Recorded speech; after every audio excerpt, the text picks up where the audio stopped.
Sup, you beautiful bastards. Welcome back to the Philip DeFranco Show. We got a lot of news to talk about today. We've got the Hasan Piker Tim Houthi Chalamet scandal, with people saying he's platforming a terrorist. We've got this bizarre baby-making scam. What just got exposed with these assisted living facilities will shock you. And there's even more, so buckle up and let's just jump into it. Starting with this mom in Ohio says police flashbanged her damn baby after raiding the wrong house, which they did even after being told it was the wrong house. Right, so this is the mom, Courtney Price. And for the past 17 months, she's been doing her best to take care of her infant son, Waylon. He's a little baby who was born premature, just 1 pound, 2 ounces. And now he suffers from a serious lung disease, pulmonary hypertension, as well as having a hole in his heart. So while they're waiting for this surgery related to his heart defect, this mom and her little son, they're staying with her aunt, Rita Jennings, who lives in Elyria, Ohio. And as it turns out, a former tenant who lived in the house a year ago was wanted by the police. And in that time, she says the cops have shown up at her door 5 times looking for the suspect. And she keeps telling them they do not live here. But apparently, the cops just don't believe them because they showed up again this month. Except this time, Jennings was at work. And the only people inside were Courtney and Waylon. And thanks to body cam footage, we see the cops rush up to the front door, guns drawn, and they yell this. Police search warrant, come to the door! Police search warrant, come to the door! Giving Courtney about 5 seconds to even think, much less open the door before they then do this. Dogs! Police search warrant! Coming down the stairs! You're good, man. Come here, put your hands up. And that loud explosion you heard, it wasn't the battering ram smashing in the door. It was an officer detonating a flashbang grenade, which if the name didn't tip you off, produces this blinding flash and a loud bang. You also heard some glass shattering because the cops broke 2 windows. And that included one outside the room where Waylon was sitting below in his swing, hooked up to a ventilator. So this is where things get very messy. Because while Courtney claimed that the grenade flew through the window, video actually shows the cops setting it off right outside. Though still, you had Courtney claiming the glass showered down on her baby and smoke filled the room, with her telling 19 News. I didn't know what to do because there was guns pointed at me. I wanted to run to him, but I knew if I ran to him, they could have shot. They dragged me out of the house, put me in handcuffs. I kept screaming, my baby, he's on a ventilator, my baby's in here. And so eventually, the cops unhandcuff her, they let her back inside. A police statement saying, Elyria police detectives, Elyria fire paramedics, and the mother assessed the condition of the child, confirming that the child did not sustain any apparent visible injuries. And going on to say that the child's mother informed detectives that she intended on taking the child to the hospital due to the child's pre-existing illness unrelated to the tactical operation. So according to the police, an ambulance arrived, paramedics assessed Waylon, and they took him to the hospital. With Courtney saying that he was sent home that night, but the next morning, his blood oxygen level dropped dangerously low, so she rushed him back. And according to her, Waylon was diagnosed with chemical pneumonitis from the chemicals in the flashbang. With Jennings telling WJW, the baby is now in the ICU. He's got burns all over him. Inside of his lungs are burned. He was on his ventilator, and saying they let the baby lay there for about 35 to 45 minutes in the smoke. But then in response to all this, the police department put out a statement defending itself, saying diversionary devices, right, flashbang, do not produce a continuous burn, and they do not deploy or contain any pepper gas or chemical agents. And saying any allegations suggesting the child was exposed to chemical agents, lack of medical attention, or negligence is not true. So now you have the city's mayor saying the allegations are extreme and deeply concerning, and he's ordered a complete review of the incident. But either way, regarding what actually happened during the raid, the family is saying they're moving to a new home next week because they don't feel safe anymore, and adding that they're also planning to take legal action against the department. But all in all, we're gonna have to wait to see how things play out, because while this is all one thing, there's actually 2 things at play. Or just by itself, there is the raiding of the wrong house. There's even audio where you hear one of the cops say,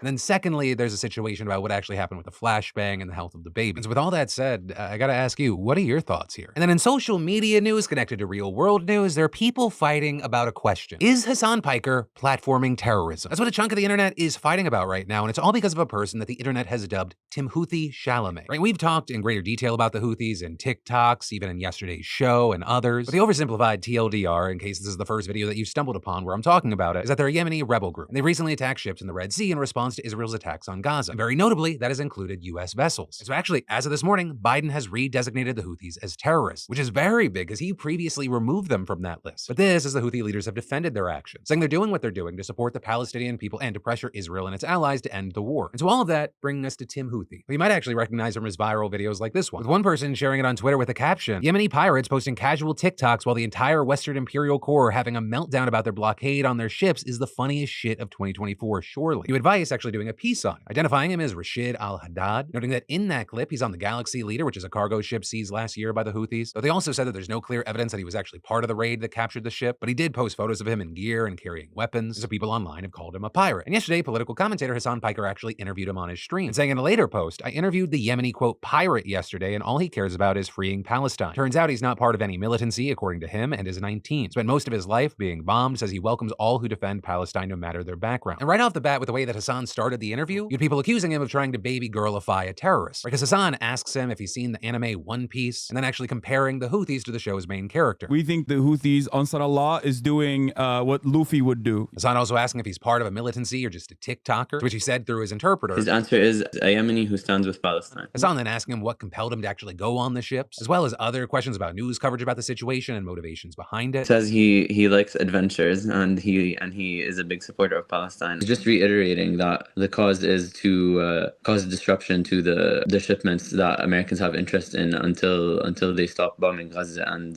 that if they weren't affected by it, then they wouldn't retaliate on Yemen. And in this, there are also other bits unrelated to the conflict, or things like what is life like in Yemen, what other TV shows that he watches, stuff like that. And so with all this, depending on where you went online, you had people having drastically different reactions. There was a lot of backlash, people saying Hassan was platforming a terrorist, people honing in on that whole One Piece comparison, saying that's brain rot. With actually one of the most viral reactions to that being from political commentator Destiny. Dude, we think the Houthis, Ansar Allah, is doing what Luffy would do. You should tell him that.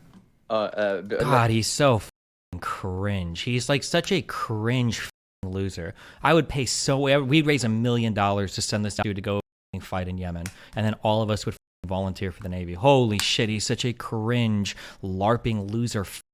I cannot believe, like, nobody in the history, no fascist ever could have dreamed of such an amazing representation of socialism as the most anti-American, like pro-Islamic terrorist, Turkish immigrant loser that is like cheering on attacks on merchant ships as this multi-millionaire guy living in West Hollywood. Well, on the other side of this, you had people defending Hassan, saying that Hassan is actually doing the public an enormous service by speaking to a regular Yemeni guy with regular hopes, dreams, and hobbies, and asking where were you for the past 10 years when the Yemeni people lost lives and limbs just for the crime of existing. And others saying that the interview is actually amazing, with Hassan humanizing him and wanting us to understand that he is just a normal Yemeni teen. But with all that said, I gotta pass the question off to you. Where do you land on this? I know there's two camps. I don't know if there's a third where you're landing somewhere in between. But what do you think about the platforming and interview? What do you think about the reactions? What do you think about any and all of it, and why? Let me know in those comments down below. And then there's even more news that we gotta talk about today, but I gotta take a second to pay some bills. Because let's face it, after all the holiday indulgence, traveling, maybe not sticking to your routine, it might be time to get back on track. And your gut health is so important, especially when it comes to your immune system. With all the viruses on overdrive right now, this is a great time to start a healthy habit with a fantastic sponsor of today's show, Seed and their DSO1 Daily Synbiotic. Seed's DSO1 is a 2-in-1 prebiotic and probiotic, and it combines 24 select bacterial strings and a new class of non-fermenting prebiotic compounds. And clinical and scientific studies have shown it to support benefits for gastrointestinal function, gut barrier integrity, cardiovascular health, and more. Believe me, I have felt the difference firsthand. Plus, y'all, probiotics and prebiotics are a science. They must be developed, manufactured, and vetted with scientific rigor and precision, and Seed's the only one I trust. Say, it's a good time to start taking care of your gut microbiome. And this month, Seed's offering you beautiful bastards 25% off your first month. You'll receive this 30-day supply, refillable glass jar, and travel vial. And after that, they send sustainably packaged refills. So just go to seed.com/DeFranco and use code DeFranco25 at checkout to get 25% off your first order of Seed's DSO1 Daily Synbiotic plus free shipping. And then horrific neglect and a violation of trust. Those are the words being used right now to describe this assisted living nightmare. And all of this ties back to the Washington Post, because they published an absolutely devastating investigation last month that found that dozens of seniors in dementia care, they died in the last 5 years after leaving facilities unnoticed or being left unattended outside. And around 2,000 of those incidents involved residents who had Alzheimer's and other kinds of dementia. This including many who lived in specialized so-called memory care units, or that charge for extra attention and security. And understand, that 2,000 number, that's an undercount, because nearly 20 states don't even have public records available online. We're talking about the big boys like New York and Texas, places with lots of people. In fact, after this investigation got published, readers reached out to share more information and stories, and it pushed the total number of known deaths above 100. And it being reported that most of the people who died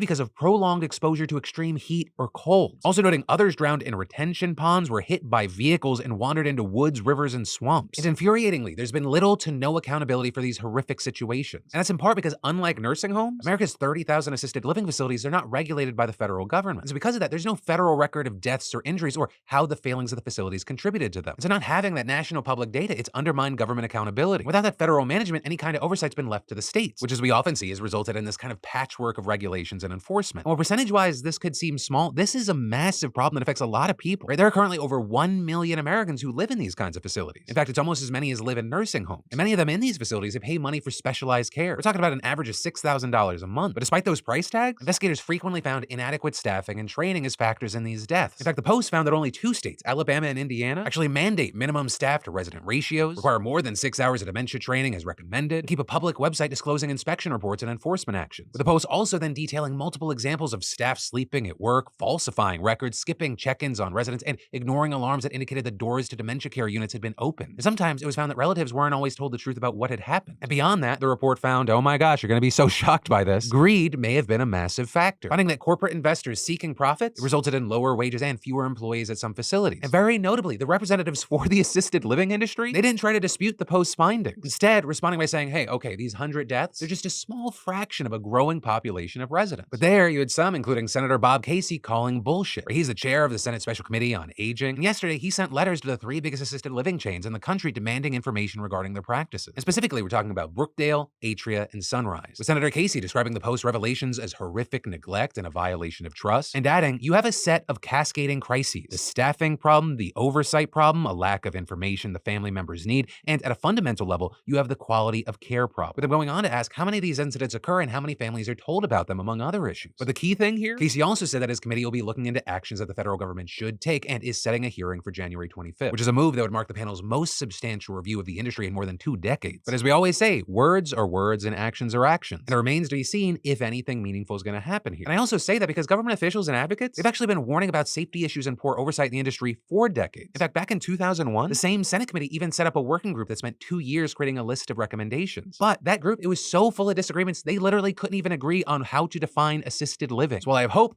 for a change, I'm not going to hold my breath here. And in the meantime, if you've had any experiences on whatever side in the assisted living world, I'd love to hear from you. And then this bizarre baby making scam that just got exposed, it makes me sad. Because like the easiest way to trick men is to tease their dick and or wallets. And in India, this network that just got exposed did both, because they were offering huge sums of money to get women pregnant, with authorities saying they believe hundreds of men got tricked by these ad scams. Because the scammers, they'd place ads on sites like Facebook, and they'd have pics of these absolutely gorgeous women, and they're offering these guys who on average make $180 a month, huge sums. There was this one guy interviewed by the BBC. They offered him $6,000 to sleep with a woman, and he'd get nearly 10 grand more if she actually conceived. But of course, there was a catch. You had to pay to be a part of the service. You also had to pay to get certain court documents. Also, when I say court documents, not court documents, like in some ways, yeah, okay, they look legit, but then the signature is literally Oprah Winfrey's. And in the case of this one guy, right, when he started pushing back, the scammers claimed, hey, we forwarded most of the money, but your bank, they're holding it until you pay us income tax. And so really, like, this is just one of the more unique ways that this really common practice has been packaged. While this specific guy, luckily, he bailed on the whole project after telling the agency that he couldn't afford the taxes. There have been numerous other victims, though we don't know the actual number. And that's because it's been so hard to investigate because the victims are uncooperative, right? Which makes sense. I mean, you listening to me right now, you're probably thinking, are these the dumbest motherfuckers on the planet? To which I would say, possibly, but you also have to understand that desperation, I think it knocks out some IQ points. I mean, even the guy the BBC interviewed, he didn't want the outlet using his real name. And experts have noted, right, that desperation that I just talked about, that's part of the reason why these scams are so shockingly successful over in India. Because in general, you have poorer individuals who are desperate financially, but also they're far more trusting of information they see online. So all of this has resulted in calls for not only the Indian government to do more to fight this, but for the private companies that are inadvertently facilitating these scams to actually stop them. But with that, I will say, because I have no faith in private companies or the government to do the right thing, just remember this advice. If something seems too good to be true,